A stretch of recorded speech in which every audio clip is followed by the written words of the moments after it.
Hey, we're back. I'm Goose. This is On With the Show. Thank you so much for coming back. And we're going to be kind of talking about a real sad, almost difficult topic today as we are getting more and more news of the sad circumstances behind actor and author Matthew Perry. Perry, who was found in his home in the hot tub of all things, unresponsive, and basically had was ruled that he had accidentally overdosed on ketamine. I believe this was October 28th of last year, 2023, and this was a guy who just continued to struggle with addictions over and over and over. And he was very, very open about that in his book. I don't have the title right in front of me right now, but I'll be bringing it up in just a little bit. But I went through several news articles about this sad state of affairs with Matthew Perry. Before we get into all the details of today's topic, first, like and subscribe. Hit the bell for notifications on the channel. It really helps me out with the algorithm.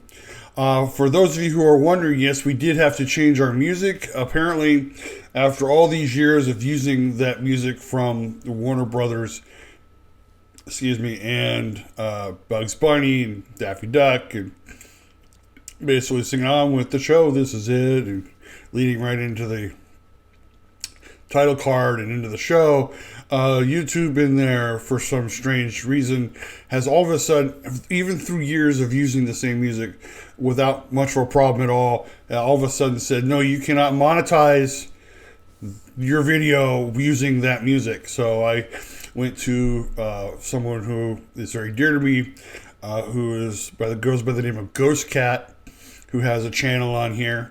You're going to love his music. His music is really good. So we sat down, went through a few pieces of music, and found some stuff that we feel really works for this new venture, this new podcast that we're putting together, which is actually an old podcast that we're bringing back. But yeah, this has been it's been a weird thing when all of a sudden, music you've been using for a long time is now being told, no, you can't use that anymore.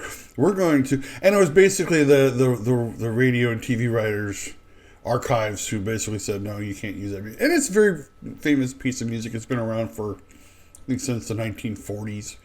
But rather than just fight the whole thing, I just decided to change up the music. And I hope you like the new music. I like the new music.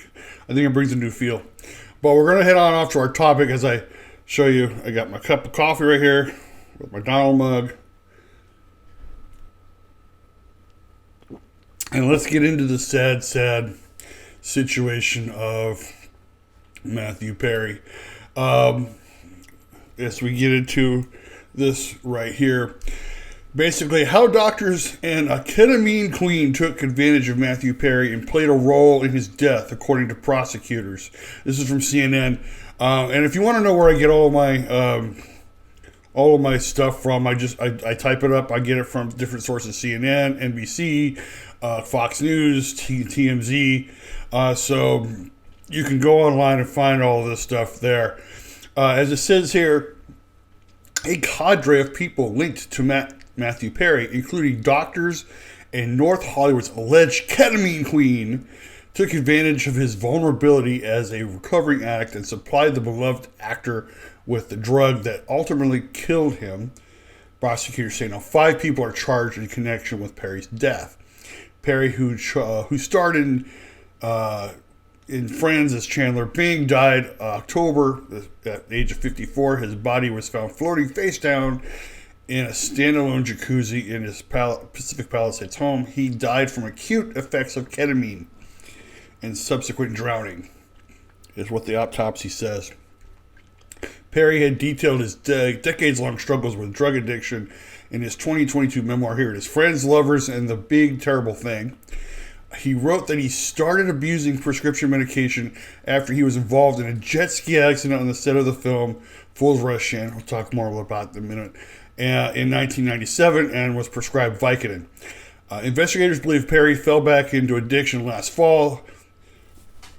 Sorry. U.S. Attorney Martin Estrada said in announcing the charges Thursday, and a network of people cared more about profiting off of Mr. Perry than caring for his well-being. Let's dive into this in just a minute before I go on to the next piece of this article. And that's kind of a couple of things that kind of bug me is that, and it's happened to athletes, it's happened to a lot of people where they get an injury on the job or on the set, and they're given prescription painkillers which take care of the pain, so then they stop taking them, but then the pain comes back, so they get another prescription, and it keeps the pain away, but then they keep having more pills and more pills and more, and then next thing you know, I'm addicted to painkillers. I think that's pretty much how it starts. It's like all you want is the pain to go away, and all of a sudden now you're addicted to these pills that you can't get rid of. By the way, I saw that movie, Fool's Rush, and I like it. It's a romantic comedy starring Matthew Perry and Selma Hayek, a very young Selma Hayek, I should say, a very hot looking Selma Hayek. There's someone in Hollywood who appears as if she has never aged. Selma Hayek. Excuse me for a minute. I got something caught in my throat. I need more coffee. Hold on. All right, but that's the vicious cycle. So he becomes addicted to Vicodin to basically get rid of the pain. And we see this story throughout, like I said, sports, entertainment. You get an injury and you're given something, to try to get rid of it, and next you know, you just spiral into something else. The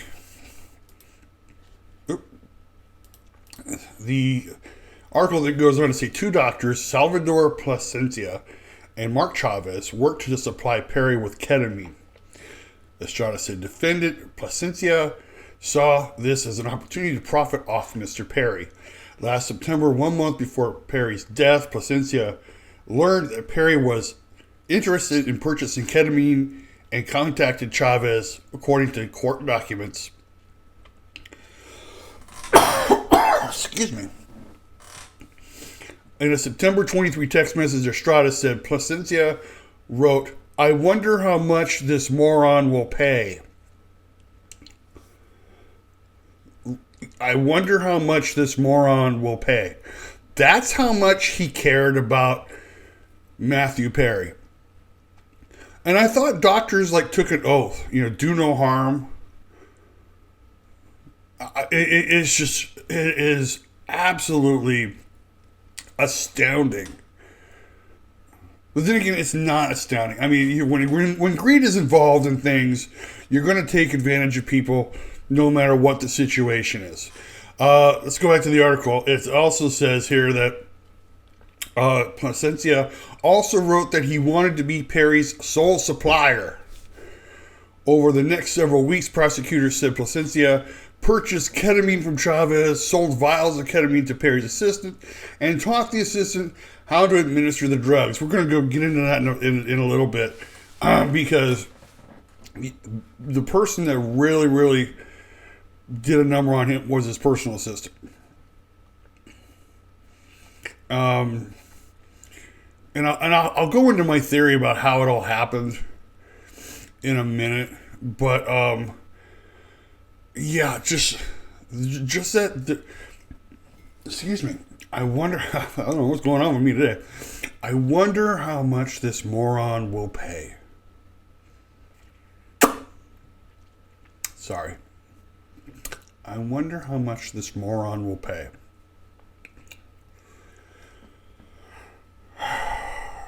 It is just stunning to the lengths of what people will go through to make a buck. It gets even worse as we find out. I think this was from Fox News. The depths of Matthew Perry's addiction: 6 to 8 shots a day, and $55,000 a month of ketamine. It says here the Friends actor was experiencing an out-of-control ketamine addiction, injecting the drug 6 to 8 times a day before his accidental overdose death. 5 people have been charged in connection with Perry's death, including a personal assistant, Kenneth I'm going to see if I can say it. Iwamasa. And one of those accused of providing the drug, Dr. Salvador Plasencia. I will eventually get this. In court documents filed Thursday, federal prosecutors accused Plasencia of telling a patient that Perry was too far gone and spiraling in his addiction. Well, gee, no kidding. The week before he died, but that he still offered to sell Perry ketamine through Iwamasa. Perry had been undergoing ketamine infusion therapy to treat depression and anxiety. Okay, now we get really into the thick of it. But it was not the supervised therapy doses that killed him. His last session was more than a week before his death. So this is where we get into the whole thing. And I apologize for my, I don't know why I got something caught in my throat or something. But this is where we get into the whole thing. Matthew Perry is being treated for depression and anxiety with ketamine. Basically, he's, as we go back to it again, it was a supervised therapy of ketamine infusion. In other words, he had a doctor that was already giving him ketamine. But it was the extra doses of ketamine that eventually killed him. So this is what still confuses me. Maybe somebody leave me a comment and tell me what, because to treat, I understand because about depression and anxiety. I think all actors, or pretty much actors in general, or anybody, working in the entertainment industry, I think we all have, some form of depression and anxiety or both. The idea that you would treat it with ketamine, I don't understand. But then again, I'm not a doctor. I don't know how it all works. And there's a part of me that wonders if Plasencia was the guy was the one who was treating him in the first place. There's kind of a little bit of stuff that's left out here.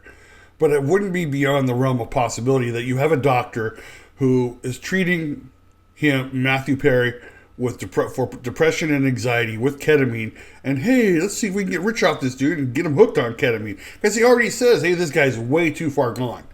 So he already knows he's addicted. He already knows that there's a possibility he's going to die soon from an overdose. But he goes with it anyway. This whole thing is sad. He goes, and of course, we know Matthew Perry mostly from his time on Friends. He did a lot of other things too. I do know that he was in several other TV shows and movies. He never did, though, he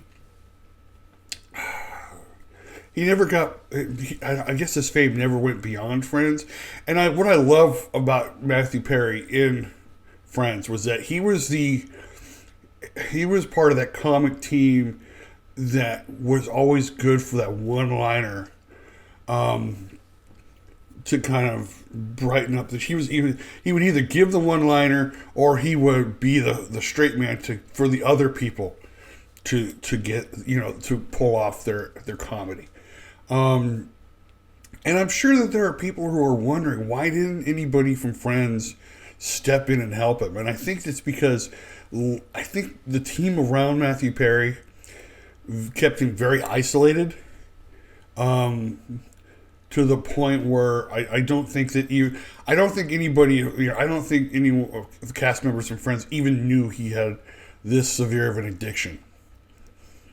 I think everything was had closed it. You basically have this circle. You have a circle and you have people that you really don't know, but you have to deal with, and then you have your associates, and then you have your friends, and then you have your close-knit circle of people. And I think that's basically what happened is that Matthew Perry had picked a an assistant and a doctor who basically he brought them in on his inner circle thinking that they would help him, and they basically just instead just used him. And there was even a point there where it talks about how here, I found this one article where they said that Friends star Matthew Perry refused to leave the show during the addiction struggles despite offering to quit. So in the days following the arrest of 5 people in connection with Matthew Perry's 2023 death, we're learning the actor was given the ultimate out early in his career, an opportunity to leave his hit show Friends due to his addiction struggles. Co-creator of Friends, David Crane, said in an interview with the Times that Perry had been doing drugs at certain points during the show's run, something the late actor had been very open about. He said, by the time we became aware of it, we were already a family on a lot of levels. There was a point where we said to him, do you want to stop being in the show? And he was adamant, like, no, this is really important to me. Perry famously admitted in 2022 that staying on the show likely saved his life. The fact that I would trade it all to not have this disease is true, he told People magazine of the fame. But I don't belittle how fun the experience has been on Friends, and the money was amazing.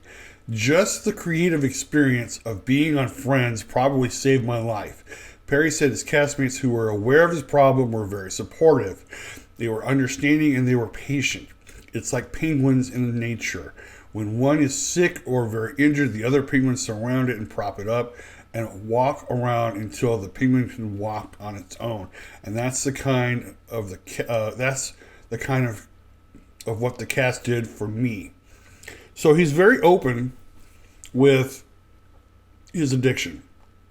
He's been very open with his addiction, and I think that goes to how good Friends was, because you have an ensemble cast who they're all comedians in their own right.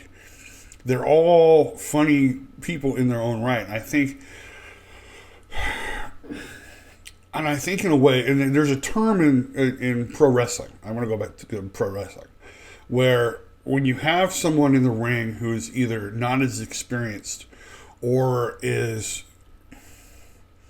not there, like they suffered a concussion or they are under the influence, which is that the other wrestler will find a way to carry that other guy, through the show. And I think that's exactly what happened with Matthew Perry. I think he was around 6 or 5 other people who were also very good at what they did, and were able to kind of cover up some of the things that were going on in his life, and they at the same time gave him support.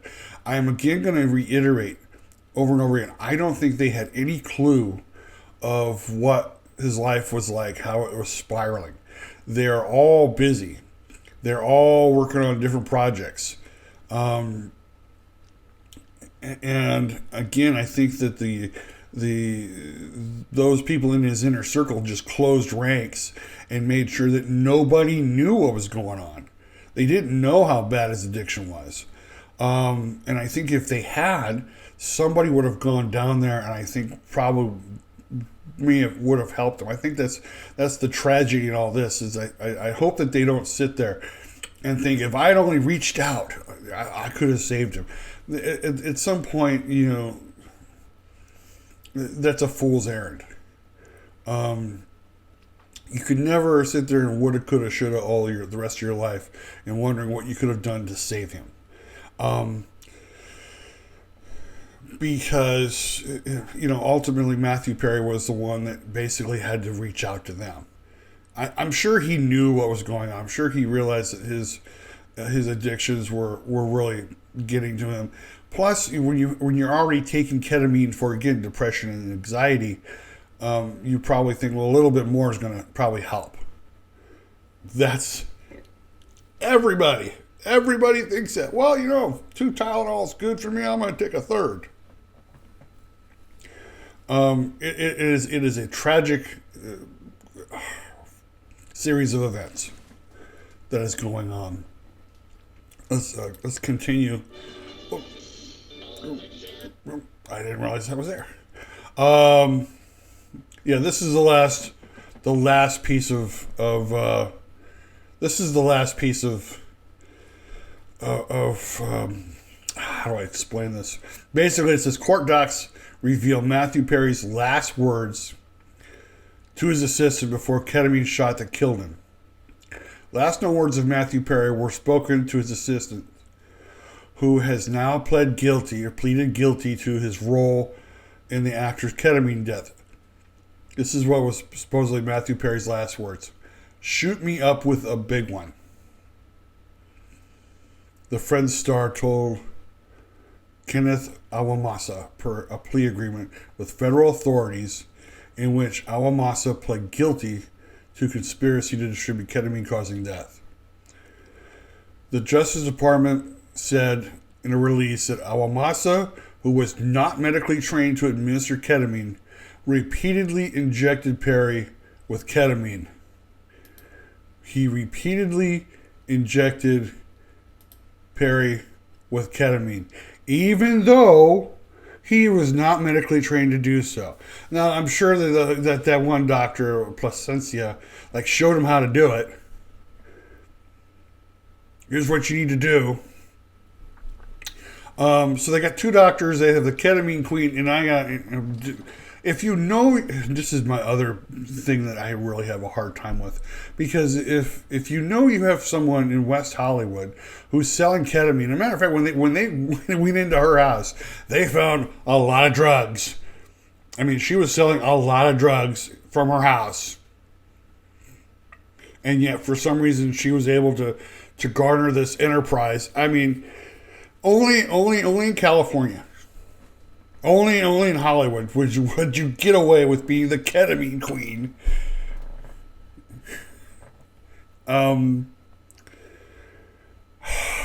It's just a frustrating thing for me to go through, because you would think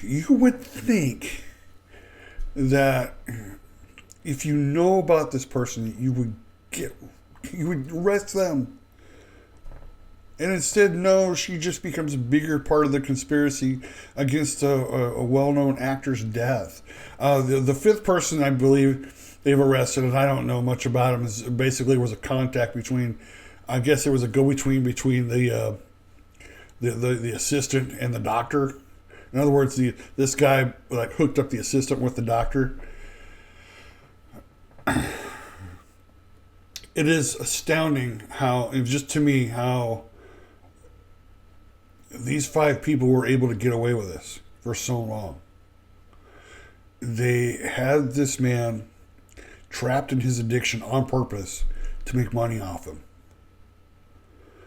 And it is just another sad Hollywood story that we can just chalk up on the board and say, oh, this is a sad thing. But I'm going to be very, very upfront with you on this. Matthew Perry leaves a hole in Hollywood that I think is going to be hard to cover.